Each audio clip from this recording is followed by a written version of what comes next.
이 경우도 무보증은커녕 심사 자체가 거절날 가능성이 매우 높습니다. 안녕하세요. 신차 장기 렌트 리스 최저가 구매 솔루션을 제공하는 렌미인의 김태용 대표입니다. 장기 렌트 리스의 수많은 장점과 단점이 있겠지만은 제가 현장에서 느끼는 장점 중에 하나는 바로 초기 비용 없이 계약이 가능하다는 점이 가장 큰 메리트가 아닐까 싶은데요. 요즘 현금의 가치가 예전 같지가 않죠.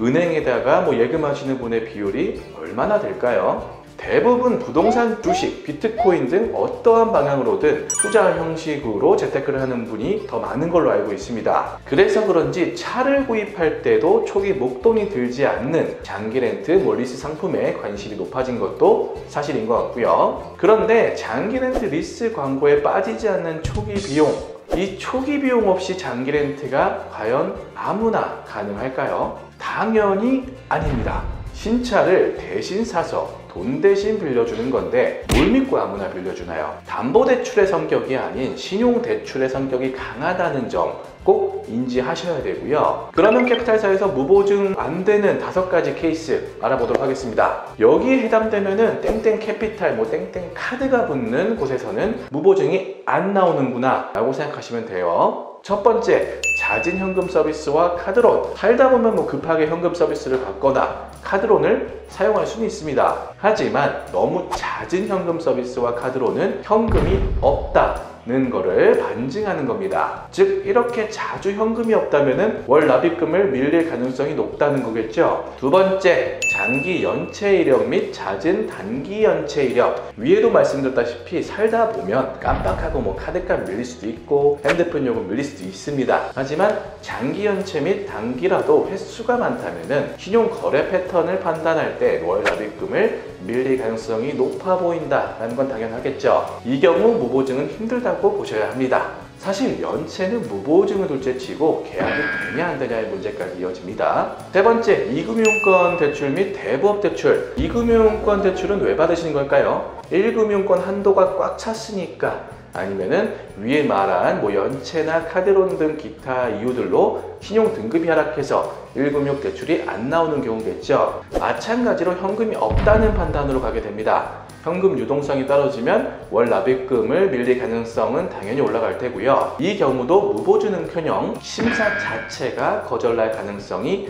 매우 높습니다. 네 번째, 신용 무거래자입니다. 신용 무거래자란 말 그대로 나의 명의로 금융 활동이 없다 라는 겁니다요. 체크카드, 신용카드, 대출 등을 사용하지 않거나 장기간 사용하지 않았다면 금융기관에서 거래 패턴을 판단할 근거가 없습니다. 이 경우도 발련할 가능성이 매우 높습니다. 다섯 번째, 신용불량자 이력. 현재 회복을 했다 하더라도 기록이 다 나오기 때문에 무보증은 힘들다라고 봐야 합니다. 현재 상황에서 억울한 측면이 있을 수 있지만은 돈 빌려주는 사람이 돈 빌려주기 싫다는데 방법이 없겠죠? 상담을 하다 보면은 위에 5가지 케이스 중에 하나만 해당되시는 분은 거의 없습니다. 1, 2, 3번은 거의 같이 따라다니는 경우가 대부분이고요. 10분 심사를 하면 3분 정도가 무보증이 나올까 말까입니다. 하지만 장기 렌트 리스 광고들을 보면은 무조건 무보증 승인을 내준다는 듯이 광고를 하고 있어요. 물론 어떻게든 되는 방향으로 만들어줄 수는 있겠지만은 이런 얘기들을 안 하고 견적만 받으신다고 보면 나중에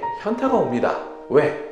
영업사원들은요 당연히 최저가 캐피탈에 견적을 드리니까요. 반면에 실제로 승인을 낼 수 있는 캐피탈 또는 렌트사들은 상대적으로 월 납입금이 높습니다. 당연하겠죠? 이런 리스크들을 감안하고 차를 빌려드리니까요. 따라서 위 5가지 케이스에 해당이 되시는 분들은 최저가 캐피탈 견적만 받아보려고 하지 마시고요. 영업사원한테 상황을 얘기한 후 될 만한 곳으로 심사를 먼저 본 다음에 해당 캐피탈사로 최저가 견적을 주는 곳을 비교해야 합니다. 20군데 문의해서 최저가 견적 찾으면 뭐 하겠습니까? 승인이 안 나는데. 그 다음에 어렵게 조금 비싸더라도 승인 나는 곳 찾아드려도요, 비싸다는 생각밖에 안 드실 겁니다. 왠지 손해보는 느낌을 받으실 테고요. 그래서 저는 항상 신용이 돈이다 라고 말을 많이 하죠. 신용이 좋으면요, 돈 빌릴 때 신용이 안 좋은 분보다 저금리로 빌리는 게 어찌 보면 당연한 거잖아요. 신용이 안 좋을수록 좋은 먹잇감이 됩니다. 저희 견적검증이나 눈탱이 맞은 고객님들 사연을 보면은 공통점이 두 가지입니다. 신용이 안 좋은 분들, 그리고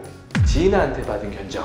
다시 한번 말씀드리지만 믿을 만한 업체에서 사전 상담을 먼저 받으시길 바라겠습니다. 희망 고문하는 것보다 안 되면 안 된다, 되면 된다 라고 말씀드리는 게 서로를 위한 방향이 아닐까 싶습니다. 여러분들의 현명한 차량 구매에 도움이 되는 영상이었기를 바랍니다. 오늘의 한 줄평, 뭔가 좀 찝찝하면 선심사 후 견적.